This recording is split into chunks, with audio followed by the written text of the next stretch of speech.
I just want to call the regular Board of Ed meeting to order, and I just qualify that because we just came out of a public finance meeting that we held from 6:30 to 7:30. So just some quick housekeeping.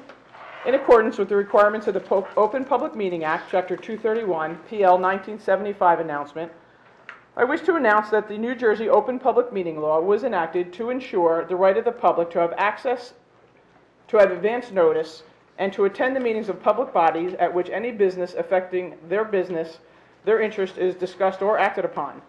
In accordance with the provisions of this act, the school districts of the Chatham's Board of Education has caused notice of this meeting to be published by having the date, time, place thereof posted at the Board Administrative Offices, sent to the clerks of the Chatham Borough, Chatham Township, the Library of the Chathams, the Chatham Courier, the Daily Record, the Star Ledger, and TAP. Mr. DeQuilla, would you mind taking attendance? Sure. Mr. Gilpin, Mr. Harnick. Here. Ms. Chambers. Here. Ms. Chickarelli. Here. Ms. Clark. Here. Ms. Kenny. Here. Mr. Ryan. Here. Mr. Valenti. Here. And Ms. Weber. Yes, here. Eight present and accounted for. Excellent. If you're able, please stand and join us for the Pledge of Allegiance.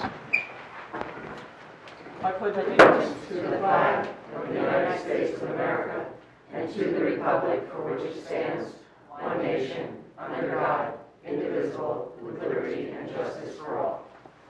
Thank you. I do not have much in the line of board president comments, except to say that we did just hold a open finance meeting. There'll be another one held on April 16th, correct, Peter? Yes. Open finance on April 16th at 6:30. Mr. Arnott can give us the rundown of that for the folks, but again, we're in budget season. We're trying to decide, what we can live without, what we can't live without, and bake that into the budget, what the tax levy is. So Mr. Arnott will go into a lot more detail on at least the summary of what we discussed and next steps. So moving right along, Dr. LaSousa, can I punt this over to you for administrative reports?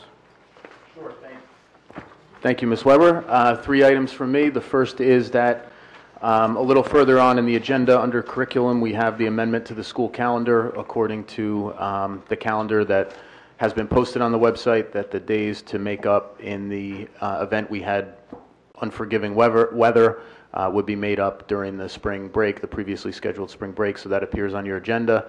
And it seems like every couple hours I look at the Weather Channel, it gets worse for this week. It. So Don't say it. Bite your tongue. be at least prepared that we may have to, make another adjustment before we get to the week after next. Second thing, I just wanted to commend our middle school principal, Jill Jaworski, and our high school principal, Darren Groh, and also the students in both of those buildings, and I see one of them in the back tonight.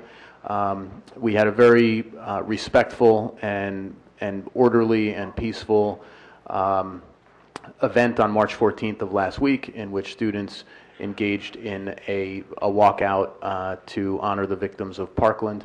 And our first concern, of course, was student safety, and the students were extremely cooperative in making sure that they were working with us and doing everything that they needed to do to ensure their own safety. And in both cases, I was at the middle school for most of the time and then headed up to the high school. Everything that went on was just very respectful and solemn for the most part. And at the high school in particular, the message that I heard communicated to students was that it's important to look out for one another and care for one another and recognize that there are resources here in Chatham, including our student assistance counselors, Lisa Lautarulo and Alex Emmer, and that if any student ever feels the need to confide in someone about anything, they should not hesitate to seek out an adult. And I thought that was just a terrific, terrific message for the morning. So thank you to everyone there. And then I also wanted to mention that one of our English teachers, Una Abrams, last year initiated this event called Nerd Camp at Chatham High School. And I'm not an expert in these things, despite my nerdiness, but she, it's kind of like a national thing, believe it or not, where authors get together and teachers get together and they talk about literacy and writing and reading and books. And I think there were 30 some odd authors that attended last year. One of them was named Tom Rinaldi. He's a sports journalist who wrote a book, I think it's called The Red Bandana, or The Man in the Red Bandana. It's about a 9/11 hero. Anyway, it was a wild success last spring, and she decided to do it again this year. She's invited a couple of us in the room. It's sold out. It's going to be televised, or there will be video footage of it on Classroom Close-Up, which is the NJN program on education in New Jersey. And the keynote author is a woman named Caitlin Roy DeBellis, who was a first grade teacher at Sandy Hook Elementary School, and she saved all of her students by somehow fitting them all into the single-person bathroom in her room during the shooting. So it's going to be a tremendous, tremendous event. It's on April 21st, which is a Saturday, and like I said, it's sold out, and people are coming from far and wide to take part in it. And it's basically like free. There's no funding behind it, I don't think. It's people just showing up to talk about books and writing and reading. And how to benefit our children in literacy and... Yeah, so kudos to Una Abrams. Yeah, amazing. So thank you to Mrs. Abrams and all of the people that she's recruited to help her. I'm hoping to sneak in there a little bit. I know it's sold out, but I'm hoping to sneak in a back door or a front door, at least to hear certainly the keynote speaker and maybe pop in on some of the workshops that day. So I blocked it off on my calendar. The March 14th, thank you to the administration. Thank you to the students. I see Mr. Mays in the back, the president of the current high school class.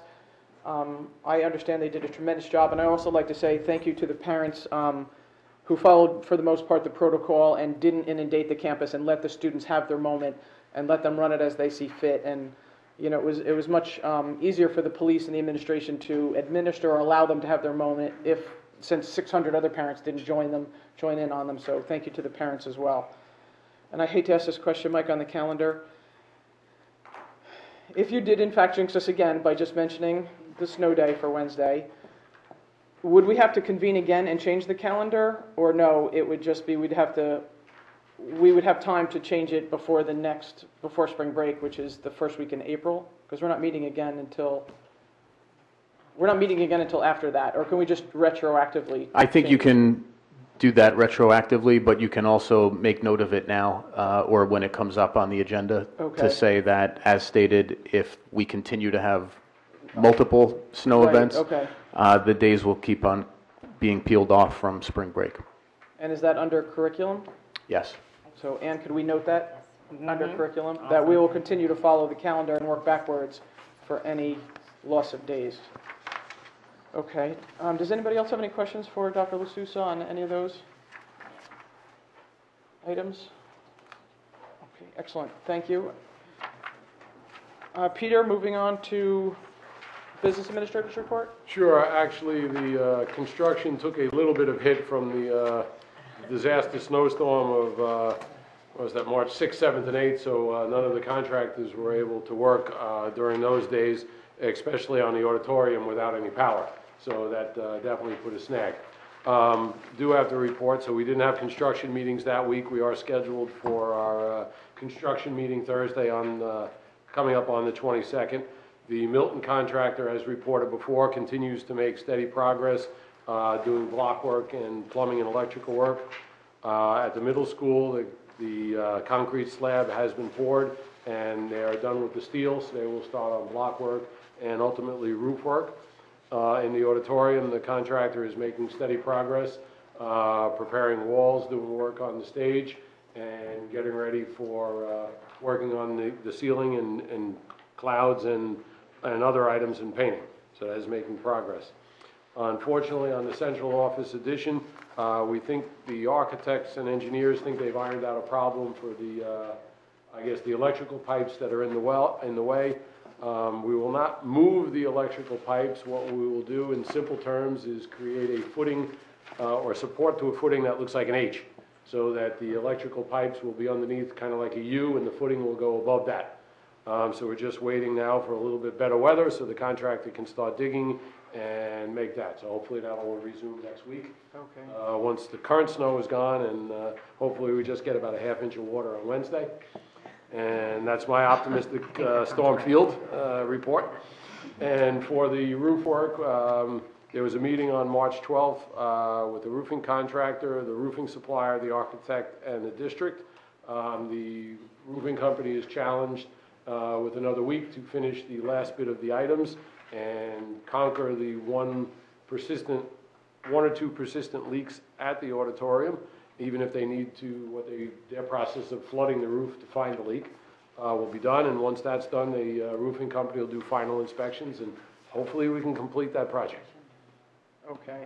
And if they can't fix it, what's our recourse? Then. They don't have to flood it, it's leaking right now, or is there some? Well, what the term flood the roof is so that they flood individual areas so they can see if the leak is generated in that area so they know where it is. Okay. Sometimes, even if the drip is Sure, it landing could've- on me, it could be by Ms. Chambers and just traveling the roof channels, which you can't see. Okay. So that's what the process of flooding does, so. Understood. They And can at the- determine it, and with all the snow, we'll know, we basically have a good test with the recent weather. And at the end of the week, if it's not satisfactory, what is our If recourse? we have the option at this point, the contractor was already put on notice, we have the option to find other contractors to take over out of the money that's left in the job. Okay, and is that something you'll bring up with the finance committee, or is that something you forge ahead? I've just been forging ahead on it. Okay, It doesn't sound like you're overly optimistic that this week is going to see a solution there. Oh, after the report, I know that the roofing company has agreed to work with the contractor, so my biggest issue of not getting it solved is just the weather. Because last week with with a little bit of the cold, it hampered them, or waiting until the snow melted off the roof until they could clearly see what they need to. So now I presume the roof should be empty of snow, so hopefully as my weather, we get a little rain, they can finish up. great, okay. And my only other question or comment is on the electrical conduit that was not documented, that will subsequently, one, be documented. Now, this is the second time that I can remember we've sort of been burned on a non-documented item. I just want to make sure we get in front of those so that every time we do construction, we don't, how does that then get updated in the plans? And I'm not sure which edition it was that the electric was put in there. So what happens is the architect generates a set of building plans. What the contractor is supposed to do is any alterations he makes in those plans, he creates what's called as-built drawings. Right. The as-built are the final way that things are done. Unfortunately, the as-built for the did not include that the electric was in a different place. Right, that's my question. So the recourse against the contractor, and it may have been when the C-wing was put on, is kind of hard to go back and track somebody that you screwed something up. Okay, So now- basically, it is noted now where it is, and basically, the electric will be under the building, and everybody will know that. And they'll know where it comes out and gets to the transformer. Because we had a similar issue at Cougar with the sewer pipe, and the turf as well, but we just have to keep making the same mistakes. I know they're not necessarily our mistakes, but, We're relying on the contractor when he submits a set of documents, the architect reviews them for reasonableness, and, if he said that the electric pipe was 8 feet away from the building, and in actuality it was 12, without digging it up, it's hard to tell. Right. Or doing ground testing, for every little item. okay. Does anybody else have anything else for Mr. DeCola or Mike on any of the business administrative items? Sal, you're good, from a finance perspective? Thank you, Peter. You're welcome. Moving along to committee reports, we're going to start off with Ms. Kenny on personnel. Personnel has not met since our last meeting. Okay, excellent. We're going to throw it over to Ms. Ciccarelli for curriculum. We have not met since our last meeting. We are meeting on March 28th. March 28th. Yes, Wednesday. Finance and facilities, Sal, would you mind? Sure. We met several times over the past few weeks, and we just had an open meeting before this public session. But for the most part, to recap, we have a business model where we have variable costs that tend to go up in double digits, and we have fixed revenues, which is capped in the low single digits. And we've been trying for many months to try to work around that process. We don't want it to be arts and touchy-feely. We want to make it scientific in a process as much as possible, which is why over the last several months we've talked about things like getting a really fantastic demographer who is going to help us forecast what actual student enrollment will be over the next coming years so that we can budget appropriately. Having said all that, we get down to the nitty-gritty. Mike wants high school, increased math teachers, increased counselors, increased special ed. There's so many things on the wish list, and we clearly can't get to them all. We've been discussing those constraints. We've been discussing a budget, which we're going to vote on this evening, which is in the neighborhood of 2.9%, which is kind of a keep the lights on budget. And we may end up revising it in the coming weeks before the deadline to include one additional item. But what finance has been discussing is that 2.9% budget, how we can, what we may have to increase it to, and the possibility of two second proposals that we may put forth to the voters. One, a mental health initiative, given the mental health crisis that we've been discussing over the last several months. And two, another second proposal dealing with increased security at the schools, which could include physical things like man traps and barriers at the school, but could also include things like Class 3 officers. So these are the things we've been discussing. They culminated in the open session right before, and that's where we stand now. Our next open meeting is April 16th before the public session, but it's extremely likely that we're going to have another interim meeting where we'll sit down with Peter. That date is to be determined. Ms. Weber. Although curriculum is meeting on March 28th, is there another committee meeting? There is personnel too. Personnel on the 28th as well. Mm-hmm. We'll ask, maybe we can work with Ms. Grant to see if there's any flexibility there in splitting some time, just to get the most number of bodies in the room that you can. And Sal, just a quick question or point of reference. Our budget is based on 2% of the previous year's budget, correct? Correct. So there is no impact to the tear downs in the township or the borough. So if a house was previously sexed at $500,000 and then was sold and flipped and improved and it sells for $1 million, the school district does not see a dime of that increased rateable. Our 2% is based on last year's number. There's no additional formula. That's it. It's literally 2% of the previous year's budget. The school does not get a single cent of any increased rateable in a house or a tear down. So if there's 4 tear downs or 400 tear downs, the school doesn't see a dime. We only have to work with the 2% from the previous year's budget. I think a lot of people are under the misconception that, well, you're getting more income because the ratables are higher, but that's not true. The school budget does not change because of any tear downs and the value of a home. So I just wanted to throw that out there. Does anybody have any questions for Sal or anybody on the Finance Committee? Thank you, Sal. Appreciate that. We're going to stay with you on Policy and Planning. Policy and Planning has not met since the last meeting. Very good. I may kick something to you, though, during the policy session or open board business regarding the resolution on safety, school safety. So I'll punt that to you as we get into the policy section of the agenda. Moving on to the liaison reports. Oh, look at that. I'm up first. So for Chatham Borough, I just wanted to remind the folks, or both Township and Borough, that the Borough Council is having a public presentation on the Post Office Plaza redevelopment project. That is tomorrow night at 7 p.m. It's being held in the council chambers. So try and get there early because the seats may get taken up. This is a similar session to what they did at the middle school where people kind of voted on various architectural drawings. So again, they're looking for public, it's for public outreach, some findings from the public. They're going to do a draft and it's an RFQ, a request for a quote. So again, that's 7 o'clock tomorrow night, March 20th at the council chambers, which is on Fairmont Avenue and the Borough Hall. It will also be televised on cable channel 21 and Fios channel 32. But if you want to have some input, again, this applies to Township and Borough. If you want to have some input on the redevelopment, tomorrow night would be a good time to pop in and voice your opinions on that. Moving over to the Township. Oh, I'm sorry. I just had a quick question. Is that going to be archived for people to be able to review it post-date? I'm sorry, repeat the question. Is the video going to be archived so people could look at after the date if they couldn't make the meeting? Yes, all of the council meetings, and I believe this is true for the Township, are definitely the Borough. It's on their website. I imagine it must be the same for the Township, that there is a link. Just like for the school board, our meetings are posted on the link. You can watch past meetings. If anybody wants to go back to March 6th of last year, that was a good one. Go ahead and watch that one. Just throwing that out there.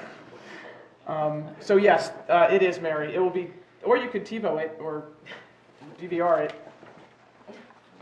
So people can watch it if they can't make it. Correct. You can watch it. You can tape it, or you can watch it later, 2 weeks from now, if you want. That's a big deal. So. Ms. Clark in the township. Yeah, the next Tuesday evening at 7 o'clock in this room, the Township Committee is hosting an event about vaping awareness and the dangers, and just an education forum about vaping in teens. Oh, vaping. Vaping. Vaping. We've talked about vaping a lot here. That'll be a good one. Okay, moving on to athletic boosters. I don't know that they've met. Ann, do you know? if they've I met? don't know, I have no clue. Have No, you I, met?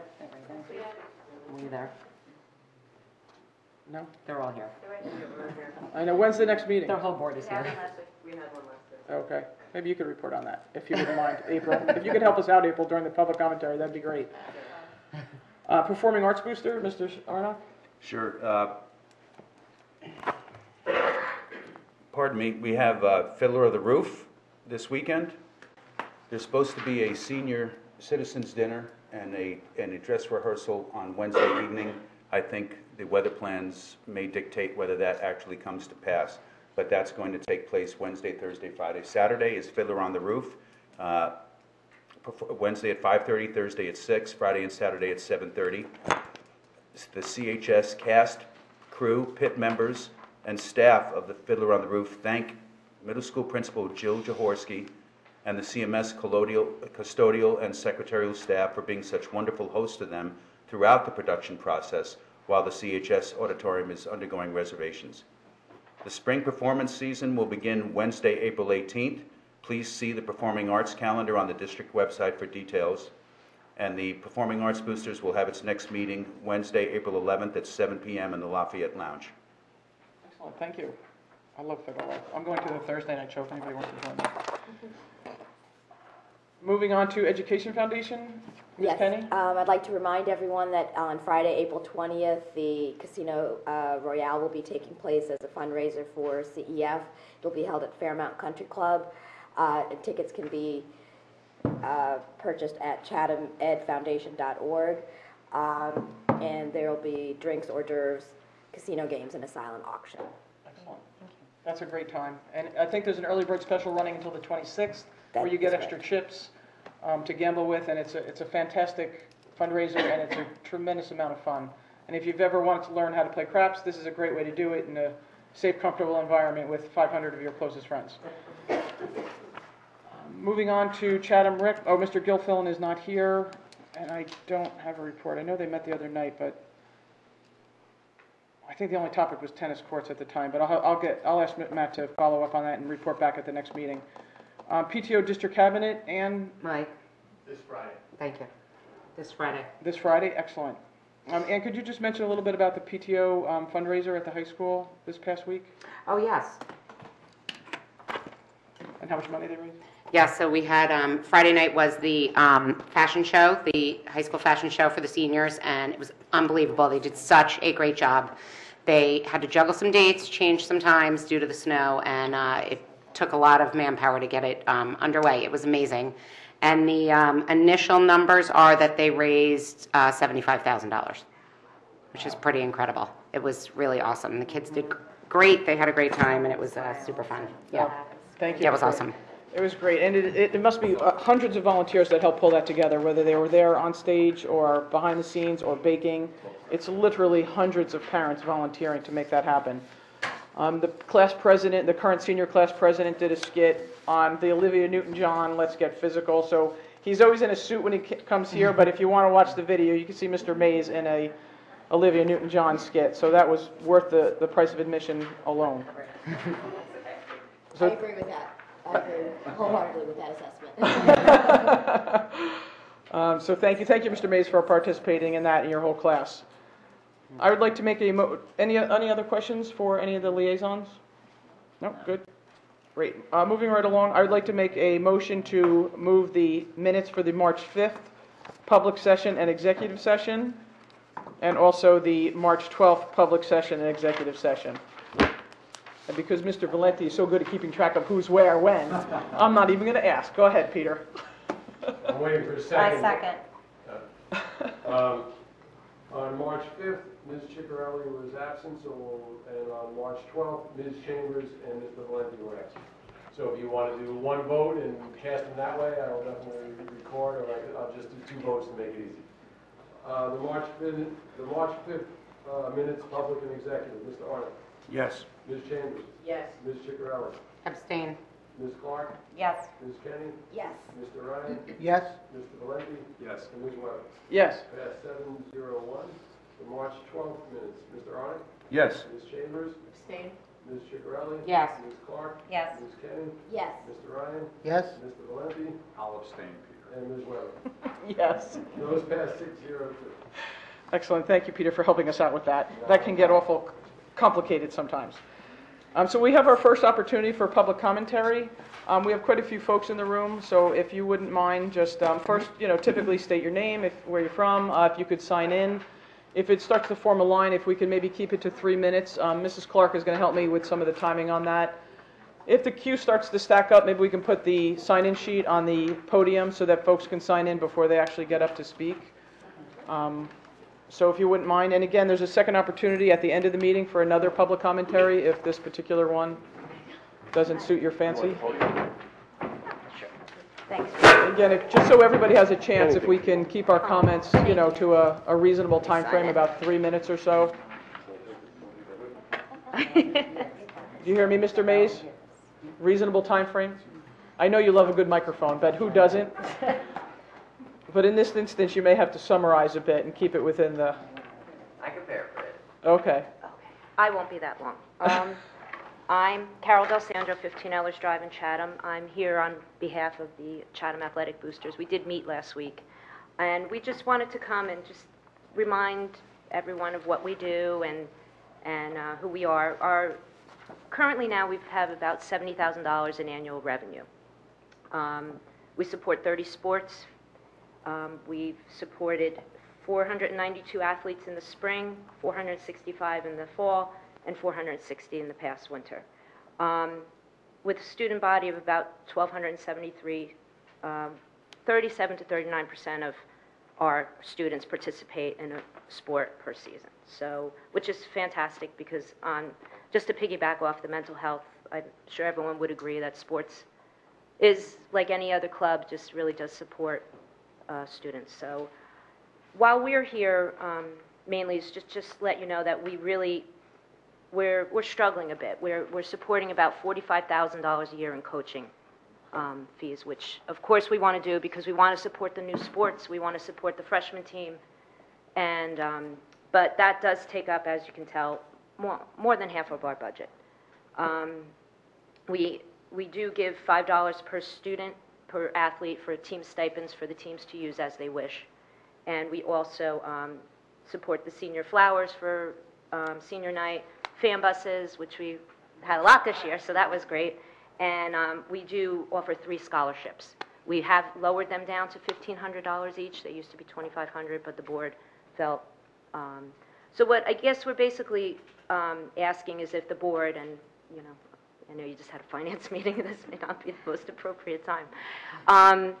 Specifically, the new sports that have come out have not gotten any funding through the district, and we, on top of the coaching stipends of about $45,000 for our, I'll call them regular sports, we have been supporting about $6,000 a year for these new sports, and we're hoping the board maybe could take a look at that, and because it just, our job was to basically fund things that the board couldn't fund, like we're getting a fencing piece of equipment for about $3,000, another baseball.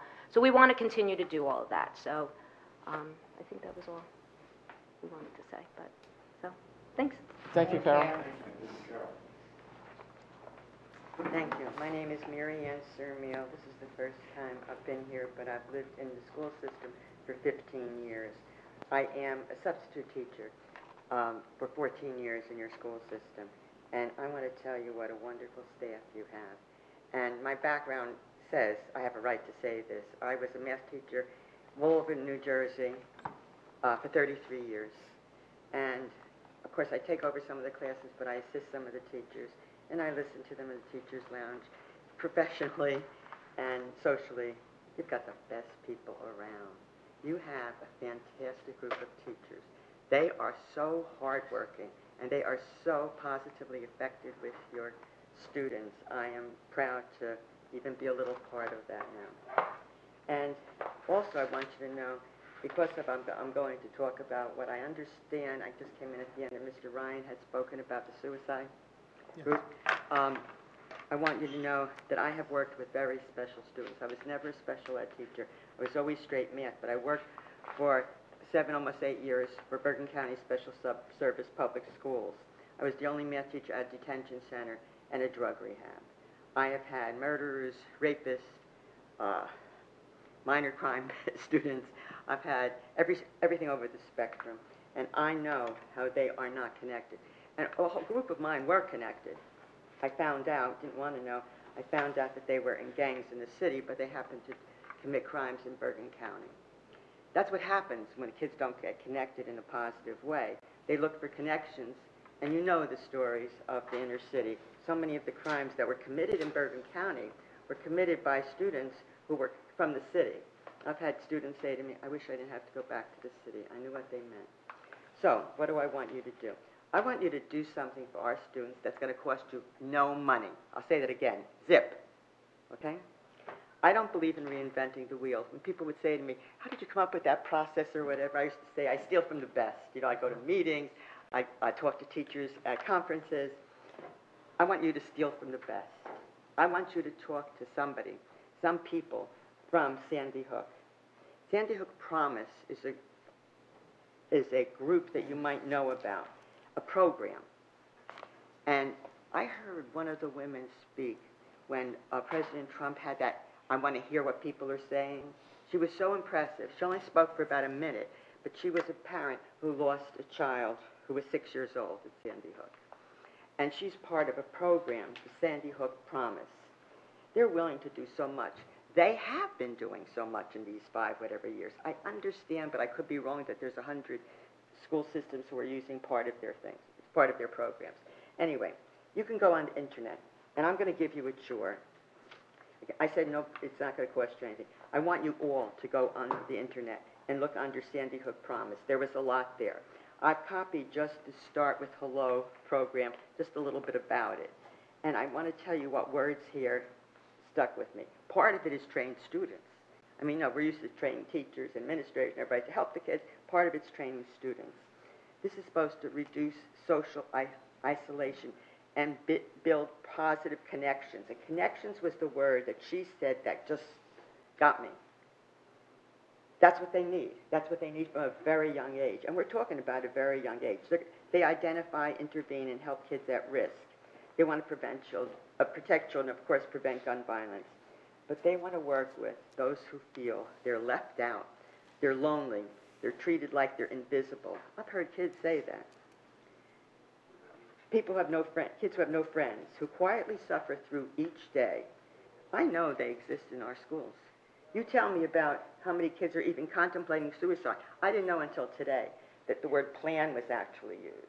I knew that it was seriously contemplated. When I heard plan, I wanted to throw up. I'm sitting in the audience. You're talking about kids who are very close to destroying themselves or somebody else. Now, this is for very young kids. These, and of course, bullying, violence, and depression is supposed to help with. But starting with grade 2, I love it. Let's get them right at the beginning. It's all about a culture of inclusiveness, practicing being the upstander, how to break the ice, how to break down barriers, how to get to know one another. There are presentations, there are student guides that they have. Nothing costs anything. They will come here. Somebody might come here from Connecticut and actually talk. And if they can't do that, they will, at no cost, digitally download presentations, activities for you, resources. Now, of course, administrators will have to work hard on this too, as well as teachers. But board members have to know what's going on. And what I liked, one of the things I like best, where it says one-to-one coaching by phone or Skype. I want you to check out these ideas. I want you to do homework. Thank you, we will. Thank you so much. And I would like you to take what I copied, but there's a lot more there. Okay, we will. Okay, I'm going to give you this. I'm just going to write Thank you, Mary Ann. my address down Yes, very thank well. you so much. I know Marianne's, this is her first long-time listener, first-time caller kind of thing here, but, so thank you for being a first-timer. But typically for public commentary, we allow all the public commentary to speak. We don't engage in back and forth, and if we do need to address something or make a comment on yours, because I'm sure Dr. LaSousa is chomping at the bit on the things that we have done related to Sandy Hook, and a recent program we just had at the school, at the middle school, that talks to exactly that. But typically, just a point of order, we let all the public commentary go through, we close the public commentary session, and then if the board needs to respond, we do it at the end to make sure that everybody has an opportunity to speak. Thank you very much, Marianne. But she deserves a mental hug from Yes. all of us.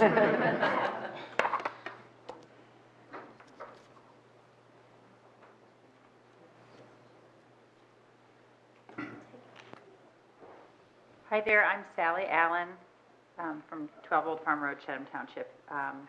And I'm here representing Chatham Education Foundation, and we are very privileged to be able to have recommended for your approval 4 grants this cycle.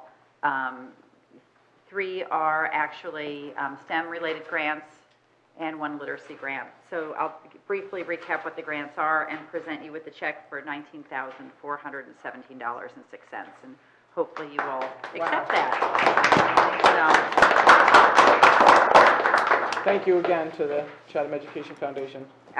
Thank you to the teachers and the supervisors who wrote these grants. They every cycle when we read them, it's pretty incredible the amount of research and the amount of thinking about that these teachers do about how to make the classroom experience and the student experience better.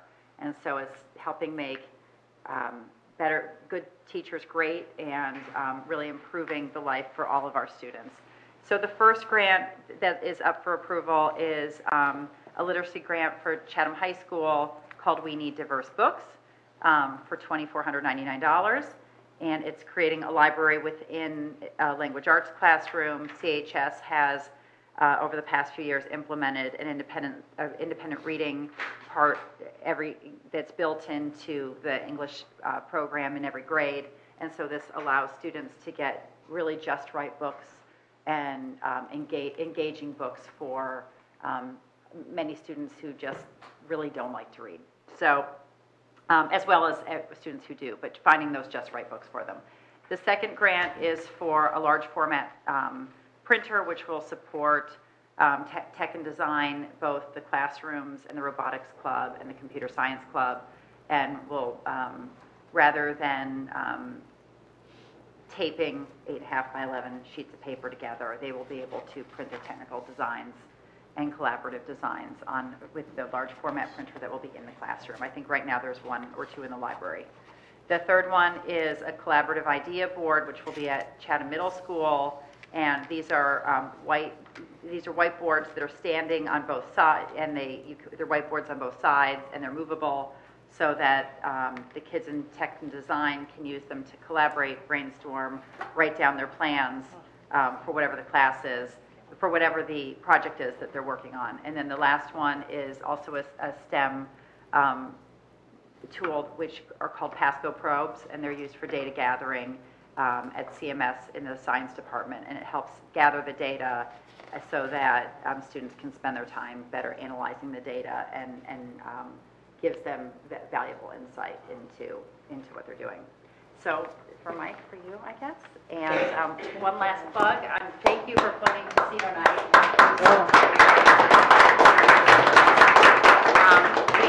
We have under 100 tickets left. So if you were planning on buying a ticket, I'd suggest doing it before the early bird ends. It was a hot ticket last year, and we are going to be sold out very quickly. Excellent. Thank you. It was a great time. It's one of my favorite events. Thank you, Sally. Jane Devlin, Chatham Township. Well, I'd like to affirm the previous speaker a moment or two ago. I too know of the Sandy Hook Promise program, and they do seem to provide positive programs, staff training, additional services. So I would just like to affirm that and echo that. My comments tonight are about the budget.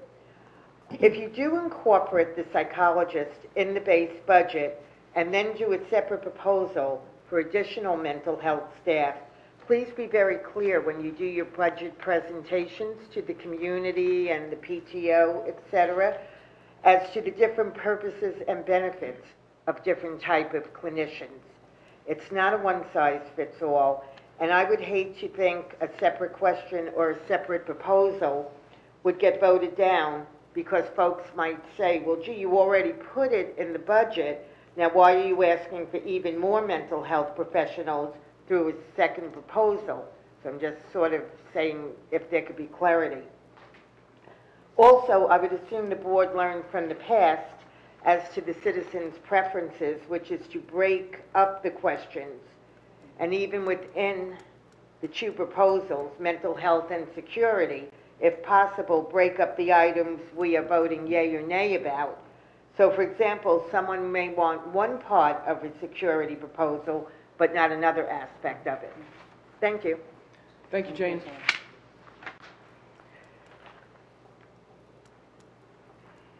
This is quite a different outfit, Mr. Mays, you're wearing today than Friday night. Oh, yeah. I'm going to pass around video later for those that missed it. I think they picked me for that because they No know problem. When you're the President of the United I States... actually have it on video right here on my phone in case you want to watch it. Mine was more of an idle bluff. Your baby picture had a suit on. Yes, it did. His baby picture in the brochure had a suit on. He did have a suit in his baby picture. He looked exactly the same. So you could introduce yourself, Mr. Mays? Oh, of course. Gavin Mays. I live in Green Village. I'd like to begin by thanking the Board of Education, Dr. LaSousa, the rest of the Board of Education administrators and the school administrators for allowing the walkout to happen at both the high school and the middle school. On a personal note, I believe that the right to freedom of speech is a fundamental right that makes America the greatest country on earth. And with that, I believe it was unfortunate that there were districts, both in New Jersey and around the country, that actually denied this students to exercise their free speech. And as a result, I believe that Chatham consistently ranks high in New Jersey because of allowing students to voice their opinions and really be who they are. And I think it's fundamental to the education that students receive at Chatham by allowing them to express both opinions and also the academics at the high school and also the other schools in Chatham. Secondly, I never thought I'd be saying this, but I hope we have school Wednesday and Tuesday. And this segues me into my next, let's say, comments, which is why I'm here. I'm here on behalf of the senior class and also perhaps the school itself.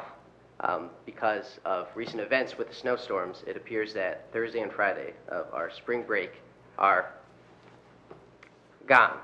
However, with the Schoology application on the computer, it allows us to poll students. I use it consistently with polling data for students, and I put out a poll to see exactly how many students will be away during spring break. And of the poll, about 70% of the senior class took the poll. There's 296 students within the senior class of about. And 119 said that they will be going away, which is about 40% of the senior class. 7%, or 23 people, said they're actually uncertain about going away now, them and their family, because of these Thursday and Friday of school during spring break. And 23%, or 71 students, said that they'll be staying. Obviously, I know you guys have been running through the different scenarios, what to do. You can't add days to the end of the school year, perhaps, and take away other breaks because there really aren't any other breaks to do. But I think from a student standpoint that it would really benefit the students if it were to be possible that with a note from a parent that students were able to receive excused absences for vacations that their family has long been planning, especially seeing that the storms have occurred about 3-4 weeks out from spring break, and now it's really crunch time. You can't really change your vacation plans, especially if you're going on a pretty pricey trip overseas. And the reason why I like to say this is because there are students in my grade, and also other grades I'm quite sure of, that by going on these vacations and missing those 2 days of school, they will be put on provisional credit or actually lose credit in their classes. So now they're in a rock and a hard place because what are their families going to do? Like, let's say a family of 6. Are they really going to cancel a vacation for one of their kids to lose credit? Or are they going to stay home and have that one student go to school those 2 days so they don't lose credit in those classes? And I believe this just puts a predicament in place of the families that really shouldn't be, especially because, well, no one could really see these storms coming. We did. That's why we had it on the Yeah. calendar, but go ahead. But I think that's it. Okay, great. Thank you, Gavin. Thank you. I'll address it at the end, after we close the session, but thank you. I appreciate it. Thank you, Gavin. Thank you for representing your school, always. Hi, Tracy Ness, 31 Jeffrey Court. I just wanted to follow up on what was said about the boosters. So, in addition to funding the $45,000 a year for coaches, which expands the opportunities for kids to play in sports, we also are funding basic equipment for sports. Parents are also self-funding for basic equipment for sports. So for fencing, what we mentioned, there is an aluminum track that they need to use. Because if they use the basketball floor, I believe a kid was injured, a student was injured using that. So that's a $3,000 budget item.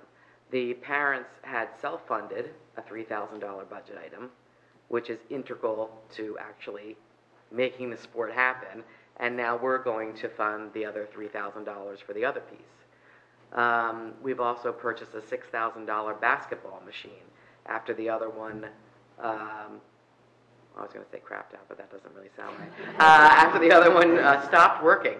And that's also part of their practice regimen. If they didn't have it, they're not going to have that ability to come in and shoot hoops. And we had such a wonderful season this year. It is a well-used piece of equipment, not an inexpensive piece of equipment.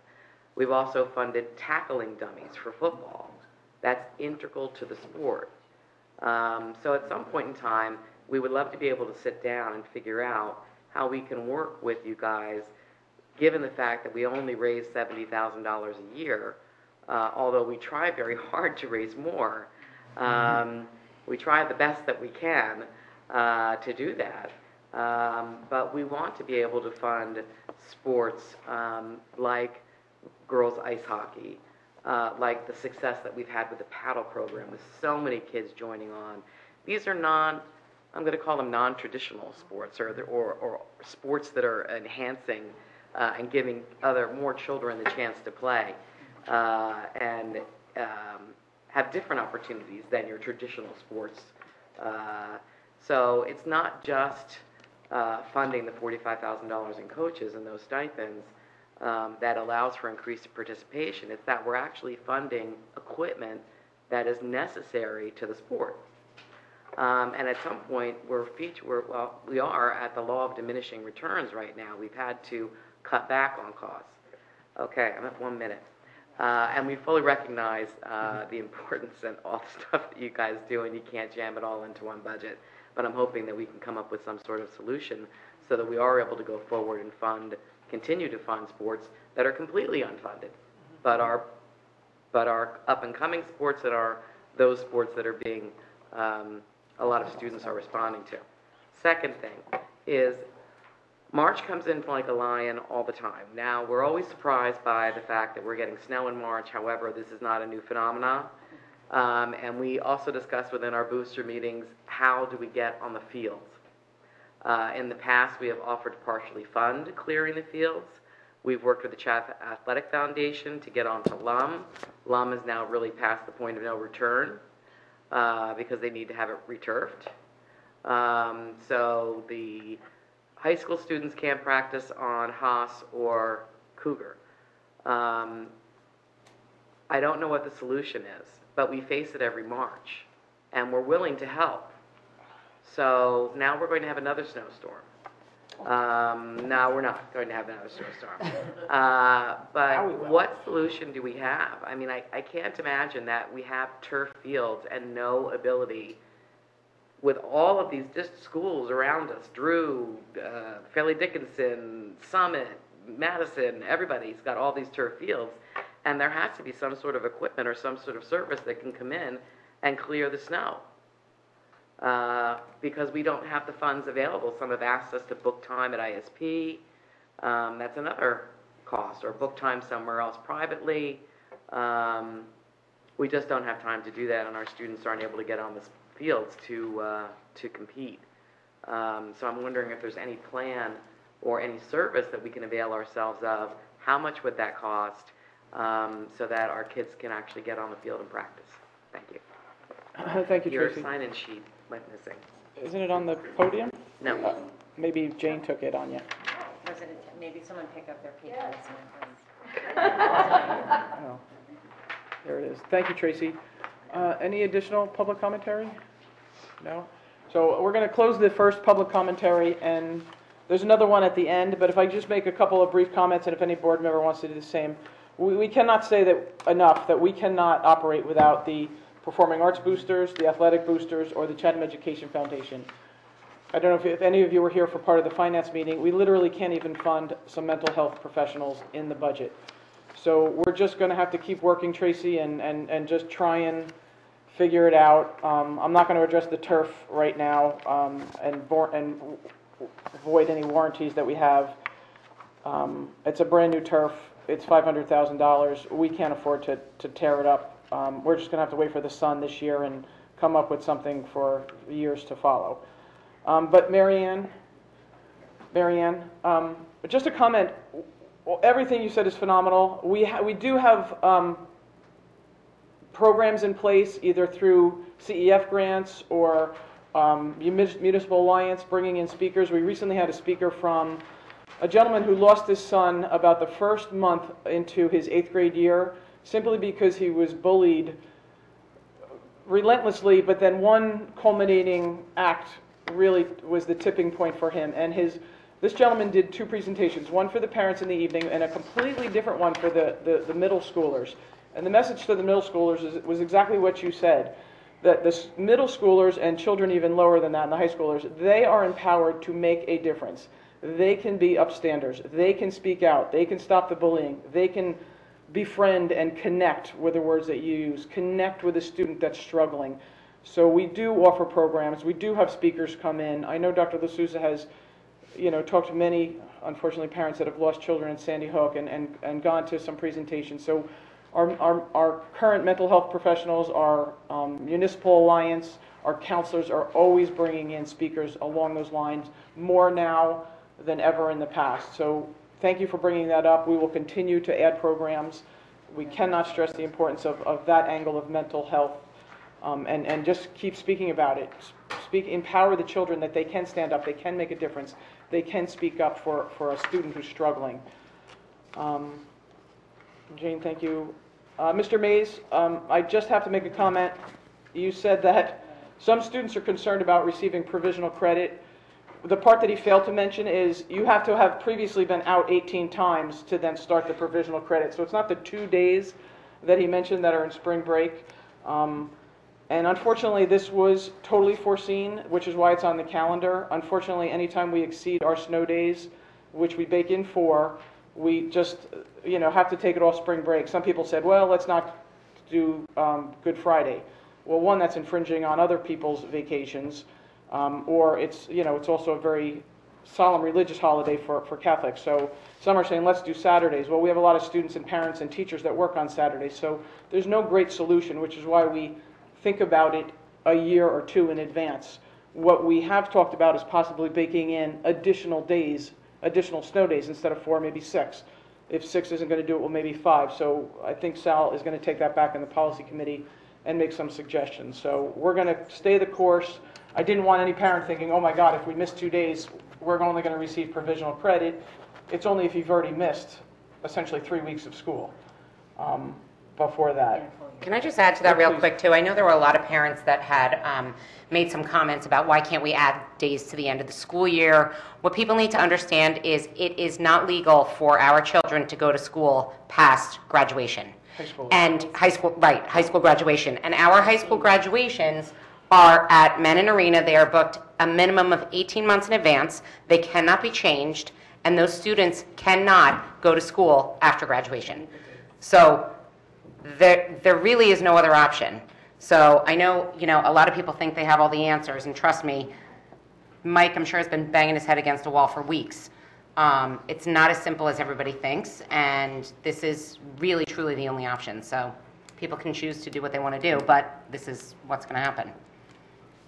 I think the other thing we have to think about, I think, this hasn't happened, and I'm like afraid to say it out loud, but since the last major weather events, like of Sandy, where we really had to realign our vacations and take a hard look at where we're going to grab these days back.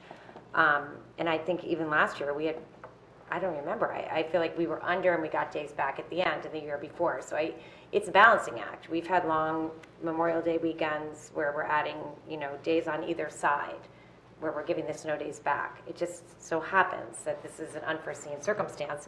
And I think we also have to think about our teachers. And our teachers work hard in Chatham. They have families of their own. They go home too on Saturdays and Sundays. That might be the time that they spend with their families. Some of them have additional jobs, coaching responsibilities that may not be in our district. And so we have to take into a lot of different things into account when we're thinking about having school outside of the Monday through Friday traditional school week. Thank you. It's not with, it's a tremendous amount of thought that goes into the calendar. We've been talking about this. Yeah, we talk about it every year. Yeah. But, Just again, to comment quickly too, Yes. Ms. Weber, not to interrupt you, but I was at a meeting on Friday. The Department of Education issued new guidance because so many people are asking about high school graduation that essentially let all districts know that they could technically hold graduation and then have school sessions, but they couldn't hand out any diploma at graduation if they did so.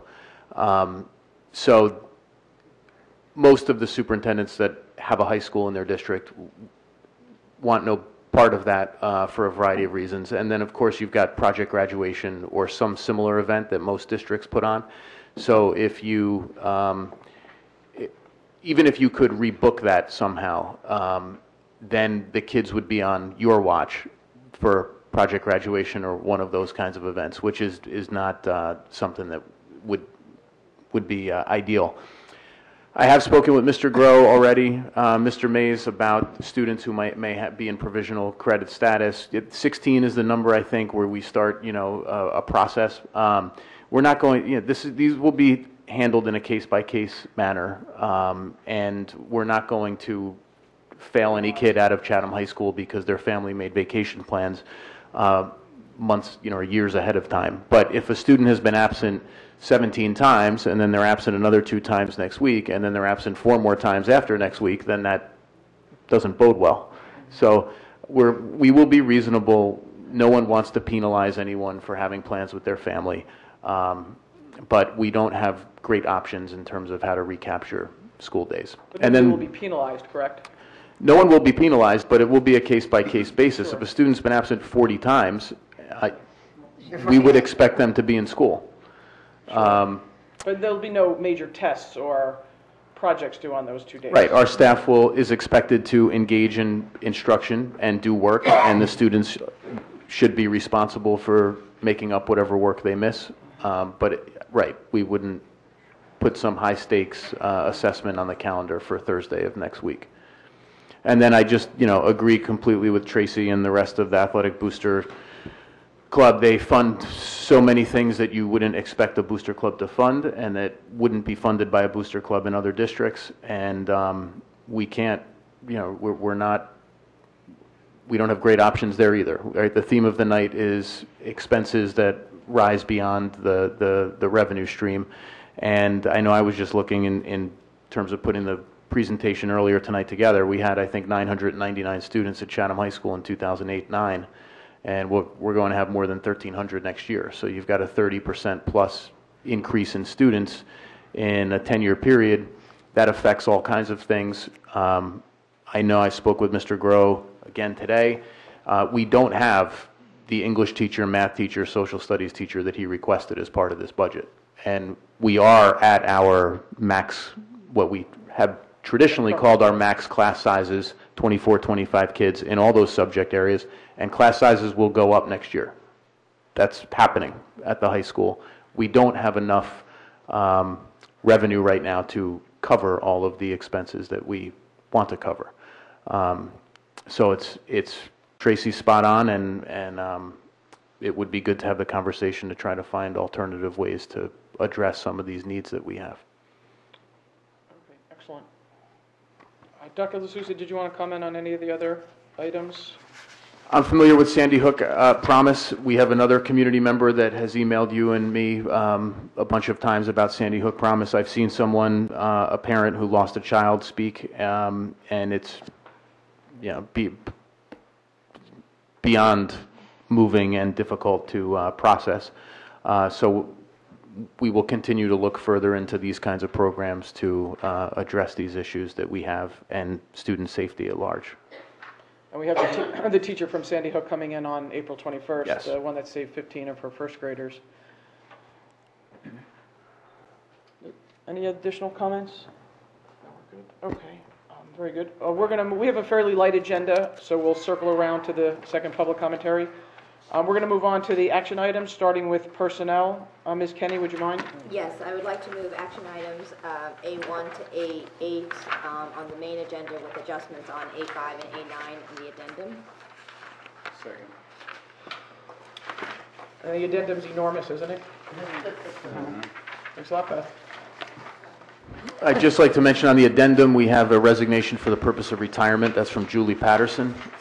Ms. Patterson is an administrator in the district who served in school counseling and student health and wellness. She was hired the same year I was. I spent many an hour in her office talking about difficult issues. So she's made a lot of great contributions to the district, and I just want to wish her the best. Oh, good for her. She's done her time. I hope she enjoys her retirement. She's had a lot of impact on the children of Chatham. Any other questions, or do you need help lifting Beth's addendum? A lot of it has to do with staff requesting vacation over the 2 spring break days. No questions on personnel? No? Mr. DeQuilla, would you mind?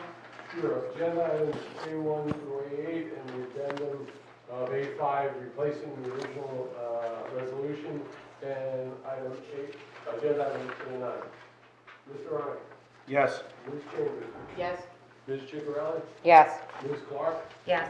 Ms. Kenny? Yes. Mr. Ryan? Yes. Mr. Valenti? Yes. And Ms. Weber? Yes. Agenda items pass 8-0. Excellent. I'm going to ask Sal if he could do double duty today since he ran the finance meeting for us. If he could step in for Mr. Gilfillan on the finance and facility items. Sure, Ms. Weber, I'd like to move items B1 through B5 in the regular agenda, as well as amendments B6 and B7. Second. Sorry, I just need a moment. And Jill says this each week, but sounds like we're moving these things very quickly, but these have been on the available for the public to see starting the beginning of the weekend, so that's why we moved through these pretty quickly, because we've all pretty much gone through them.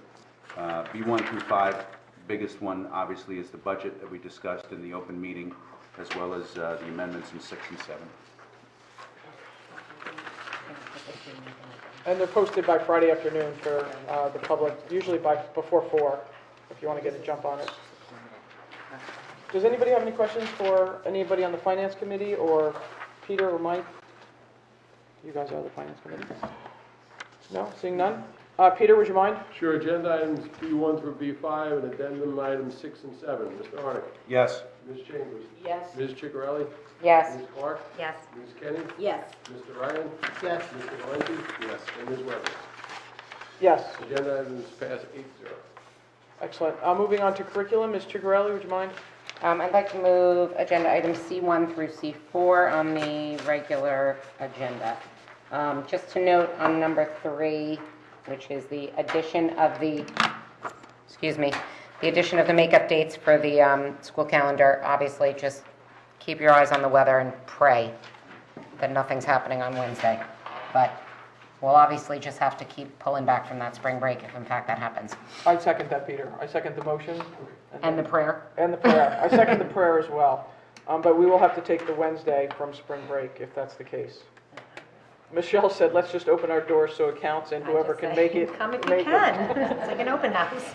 More of an open Join house us. kind of process than anything else. Bring your shovel. The overnight robotics trip, Ms. Chase, can you enlighten us on where that is?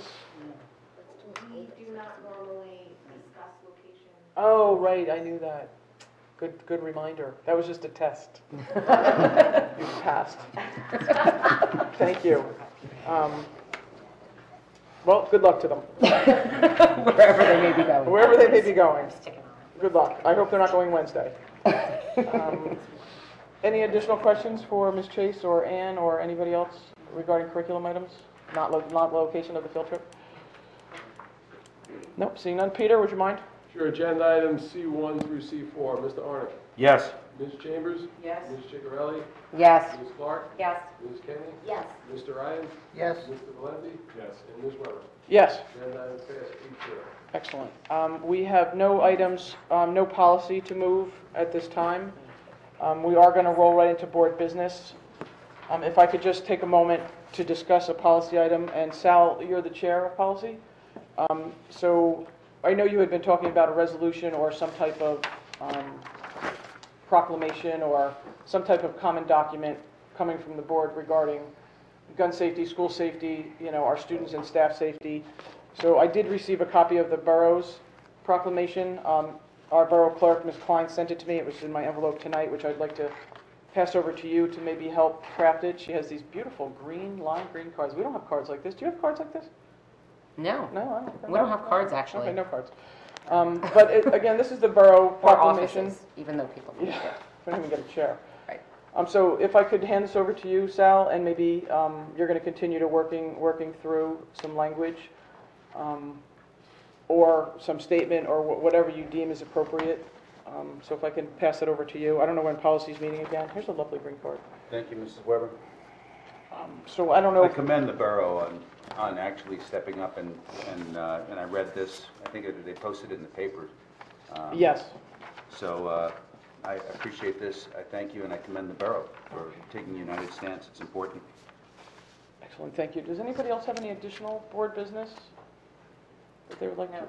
The only thing I would say, I think we need to be really upfront with our community about the calendar, and although people are hearing buzz, I think people need to hear it is official. Like, these days are now regular school days. If we need to make any further adjustments, as soon as we have to make them, let's get them out, send out a new copy. Like, let's not make people search for it. Let's put the new calendar out there, send it in an email, and get as much information up front so families are informed and can make informed decisions about what they need to do. Will do. For their kids. We'll do that tomorrow. And I should have mentioned, too, the other thing to consider is starting the school year earlier. Oh. Starting the school year earlier can help with this, because if you begin a week or two or 10 days or whatever it is ahead of time, you often can have enough room for 2 breaks of some duration in February and in April, and you just have a little bit more wiggle room to deal with. But Is that contractual? Is that a contractual item? no, boards can set the start of school. We've always gone after Labor Day. There are plenty of folks who want to keep it after Labor Day, but other school districts in New Jersey have gradually begun to begin earlier than that. And a lot of school districts, one that I know, they do their staff development prior to Labor Day weekend, so you can start school right, right away. You start school right after. If you're going to stick with after Labor Day, the kids can go that day. It gives you one or 2 more days, depending. So. Oh, pick up PD days ahead of time? You can do PD days on August 30th and, just whatever that week is, and then the students report after Labor Day. Okay. So kids arrive. It just gives you those days, and they've had a nice long summer off, so. You'd still have to bake in potentially extra snow days, because we're still stuck with the 180, the state mandated. We could use 2 days right now, Right. we could use 2 days, and. But even if we started before April, or before August, we wouldn't have gotten the days back, because they wouldn't have been. No, but we wouldn't have PD days throughout the school year, We is would what have she's switched saying. other There would be extra days. Whatever, I'm Right. not saying have 5 PD days, but you could have 2. And then take them off of someplace else on the calendar? 'Cause Well, we no, just- right here, I was looking at last year's calendar. We had Friday the 1st and Tuesday the 5th. Fold those into the week before, at least get 1 day back. It's 1 school day. It would have given us another day. Right, The okay. We need the kids, is what we need. They need the kids. Yeah, I mean, that's what it comes down to. We need those kids, and so, I mean, we're not going to fix Right, this no, I right know. now, but we But can't go some back. additional. And is there Yeah. any, there's some states that allow a minimum and a maximum, like for example, New York and I think Pennsylvania, they have a minimum of 170 days, max of 180. That is not a New Jersey rule. Is there any movement in the legislature to give us that flexibility? Not that I know of. Not that you know of. Okay. I'm just hoping that, because a lot of states give the districts that flexibility. They're just going to give us pot and higher sales tax. Any additional board business that anybody would like to bring up? No? No? Good? Okay. So we're going to close the regular meeting and move over to our second opportunity for public commentary. Again, if you wouldn't mind signing in and introducing yourself.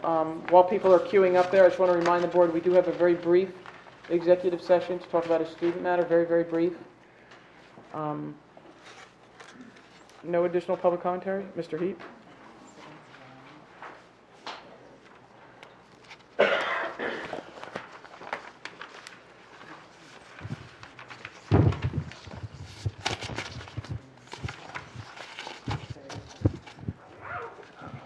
Good evening, Bill Heap, Chatham Borough. The JCs just received a request for a grant from the girls hockey team. And this is the kind of thing we love because as of now it's all volunteer. The parents get their kids to the rink on time, they provide the uniforms, they manage to schedule all their games. If your little darling needs a little more playing time, guess what? Settle it among yourselves. Don't like the coach? Take it out to the parking lot. And it's really great because all of this stuff is handled on a volunteer basis, and parents put in the time. We love that. I am sure, however, that this is going to go to the next step, and I'm wondering, does the district have a policy for how long a sport should be at the club level before it becomes recognized as a varsity sport? Because it seems that there are going to be, or there seems to be lots of sports coming up that we haven't dealt with before. And hockey is certainly a very expensive sport, basically because of ice time. So you can get back to me on that if anybody knows whether there is a formal policy or not. I'd like to know. Thanks. Okay. Thank you, Bill. Any additional public commentary that somebody would like to mention? No? Dan, no, you're good? Okay. I thought you were maybe... Well, you know what, I'll comment on that. Okay. There you go. So, April Wingate, 31 Fairfax in Chatham Township. I just want to comment on the girls' ice hockey situation. Girls ice hockey has been, came to the boosters 2 years ago and declared themselves a joint club at the time between Madison and Chatham. And they came to the boosters for the initial funding. At that time, we decided to go to back them and give them X amount of money to get themselves ice time, etc. We've also done that with paddle, which is in the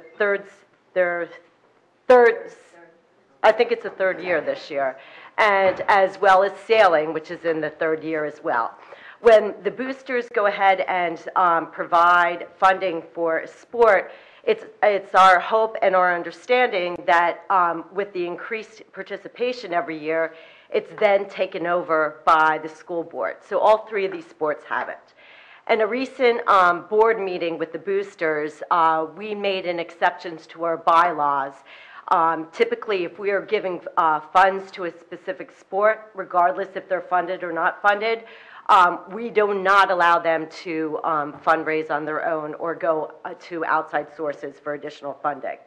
And the situation with girls ice hockey, it's a very expensive sport, and we've made a decision with the executive board, and we voted on it, that this is a situation which, for them, it's really hard to function. And as a result, they approached the JCs, which was but I just want to, it's a little bit more formal, and they would like it to be a varsity sport and acknowledged in the high school as a varsity sport, and that's the direction they're going towards, but they need the board support and financial backing. Are they still, they're still Yeah, but is there any plans to separate those two teams? Well, they would love to be taken up by, by the school board and just be a Chatham team. Yes, that's their goal. But at the time, financially, they combined because, they needed the funds. So both, towns were donating together. So. Yeah, I mean, are they in a position to be on their own and ditch the Madison kids? They are. They have numbers now. If that's the question, as far as players, yes. Mm-hmm. Thank you, April. Yeah. Okay.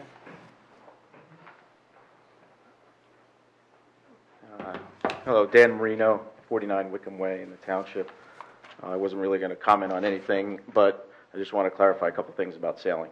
We're actually in our 5th year, and we sail fall and spring. So we're actually in our 9th season on the water because every year we have 2 seasons. So fortunately, we don't have as large a budget, as girls hockey, but we do ask parents to drive. We're paying for our own buses on Tuesdays because the team has gotten too large, really, for parents to drive their kids down there. So what I would ask is if there is a fixed pool that supports extracurricular activities, sports, and clubs and so forth, is there a way to equitably distribute the funds so that you don't have 35 sports getting 90% of the funding that they need and the rest comes from boosters, and 3 or 4 sports getting 0? I mean, can we look at the numbers and say, I understand you have your caps on the overall budget, but what stops the board from saying, okay, we've got 38 sports, not 35, that merit funding? And I do believe girls ice hockey, just like boys ice hockey, merits funding. I don't see how you can really support one without supporting the other, to the extent that the girls ice hockey team, has enough numbers to be their own team. Sailing is a co-ed sport. From what I know, unless bowling is a co-ed sport, we are the only true co-ed sport, meaning we have girls and boys that sail together, and we go to regattas, we sail against girls and boys. I don't know of any other sport, again, maybe bowling is like that, but where that's actually the case. I know there was a girl on the ice hockey team. But realistically, over the course of 10 years, how many girls have participated in ice hockey on the boys' team? So I'm just making a point. I'm not here to argue the merits of one sport over another. I'm just here to say, if there is a sport that merits funding, can we give it some funding without funding it 100%? I mean, we're not even funding 100% of all the sports now. But just because we came late to the party, does that mean we get nothing? Because we've got other financial issues, or can we equitably distribute what we have so that the ice hockey girls don't have to pay $700 a family or whatever they're paying? Sailing's paying $300 a family. All we're really doing is saying if your kid plays football, you don't have to contribute anything other than what the team decides they need extra. But if your kid sails, you have to pay $300. If your kid is a girls ice hockey player, they have to pay $700.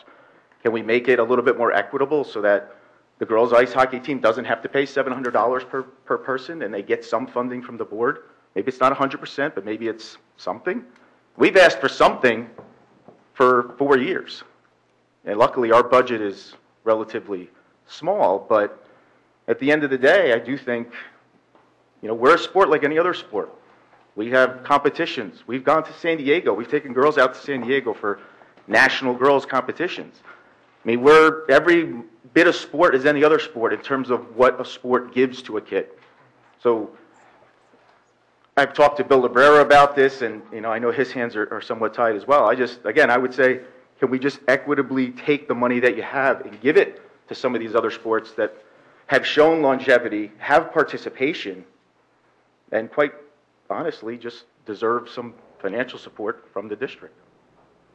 Thank you, Dan. And I just want to read something that's totally unrelated, if I can bring it up. This has to do with March 14, encourage students to walk up to the kid who sits alone at lunch and invite him to sit with your group. Walk up to the kid who sits quietly in the corner of the room and sit next to her. Smile and say hi. Walk up to the kid who causes disturbances in class and ask how he is doing. Walk up to your teachers and thank them. Walk up to someone who has different views than you and get to know them. You may be surprised at how much you have in common. Build on that foundation instead of casting stones. I challenge students to find 14 students and 3 adults to walk up to and say something nice in honor of those who died in Florida on the 14th of March instead of walking out. That's all I have to say. Thank you. Thank you, Dan. No additional public commentary? Okay, we're going to close the second public commentary. To answer Mr. Heath's question, Mike, we've had a general practice, but we haven't, it's been case by case. We haven't had an opportunity, because funding has just been so tight. We don't have a hard and fast rule anymore. At one time, I might have said it was 2 or 3 years, but we just don't have the extra funding. We don't have an extra $80,000 in the budget, for example, just to fully fund women's ice hockey. Ice hockey currently is a co-ed sport in our high school. But Mike, did you want to add anything, or? No, just there's no formal policy. Right. And if the resources are limited, to my mind, there are probably 2 ways to reassess what we're doing. The one is you look at participation rates and you kill the sports that don't have the participation rates that others do. Mm-hmm. And that's kind of a straight line, math problem there. We haven't gone down that road, but that's a road that we can go down. The other way, I think, getting to more of what Dan was saying, is really to look at the student activity fee that we have and consider whether it's appropriate. Is it enough? It's $100. Should it be $300? Should it be more for athletics or activities that cost much more? And ice hockey is a good example of that.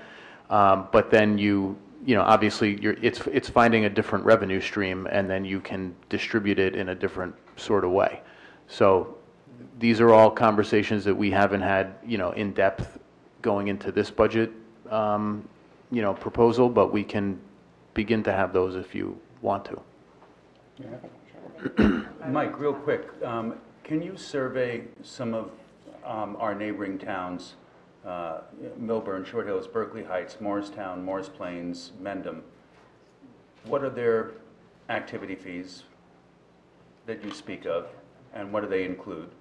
I'd like to know that for the next meeting. Sure. Some districts don't even have them. Right. And that's the numbers that we always show every year about per pupil costs, and the tax levy being lower here than in neighboring places. This is part of what's in that, is that they had a more generous budget to begin with years ago, and they continue to have a more generous budget on a per pupil basis. And so some of these items that we are struggling with and talking about tonight are included in their budgets. It occurs to me, I'm fortunate, and probably everyone on this board is fortunate enough to say, well, you know what? If there were a higher activity fee, $300, and Chatham's a well-to-do district, the families would be able to pay it. And that probably wouldn't be fair, because there's a lot of students and families who are not in that situation. However, if this fee were to be increased, would you please give some thought to case-by-case, one-off, anonymous arrangements made for those who can't afford the activity fee, because we would want to make sure that they are not precluded from participating in anything that any of the other kids are. It would take a lot of discussion, a lot of detail to flush out, if that were what we were going to do. But what Dan says is right. This is worth looking into. I think it might be worth looking into, and Peter, I hate to put more work on you this time of year, but if we can get a more specific budget for our athletic programs, and as a board, if we can look at them and maybe do some type of an audit and see what are we spending, what can be, if anything can be reallocated, and where can it go.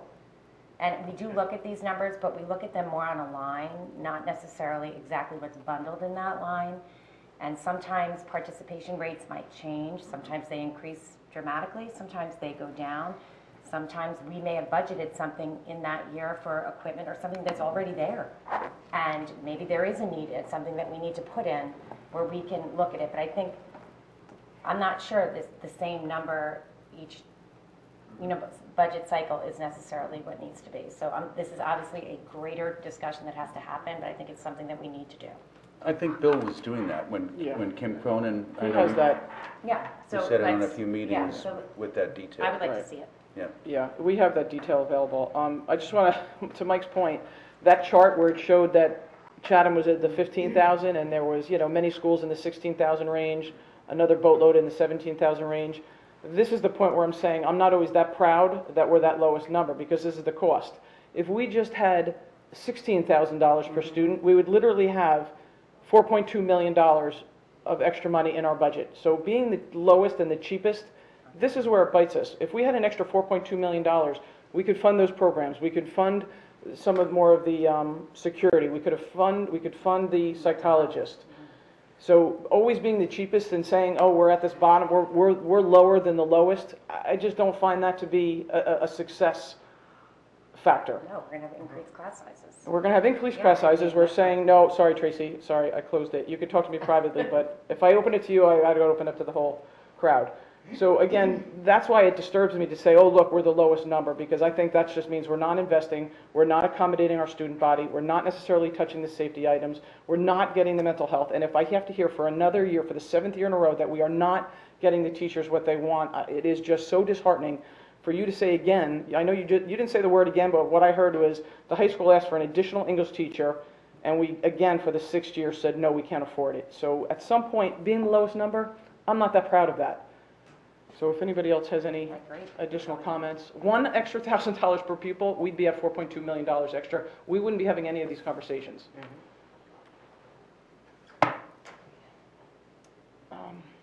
Anything else? Sorry.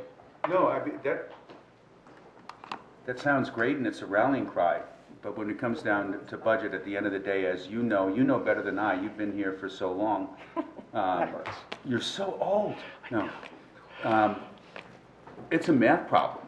Yeah. And when you have healthcare going up, we're happy that it's going up 9.95% this year and not 17 and 14%.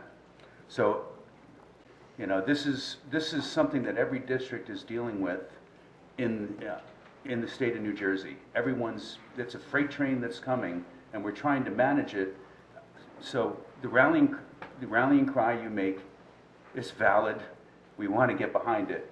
But when it comes down to when we actually sit down and do the budgets, that's where it gets challenging. I know. I hear you. Yeah. I do. I was just pointing out that slide. The fact that we're the lowest number, I don't find that to Painful. It's painful. It's not something that's prideful. Yeah, when you're the #1 school district in the state for multiple years in a row and you're spending the least on your students, it's kind of sad. Student, staff, infrastructure, Athletics. extracurricular, basic equipment for a particular program. All right. That's fair. Thank you, Sal, for taking back the finance items. If you could fill Mr. Gilfillan in, that would be great. Just a reminder, we do have a executive session to talk about a student matter, so if you would stick around, it'll be brief. Thank you, everybody. Thank you for coming. Thank you for your comments. I appreciate it. Make a motion to close the public session and second it. Second. All those in favor?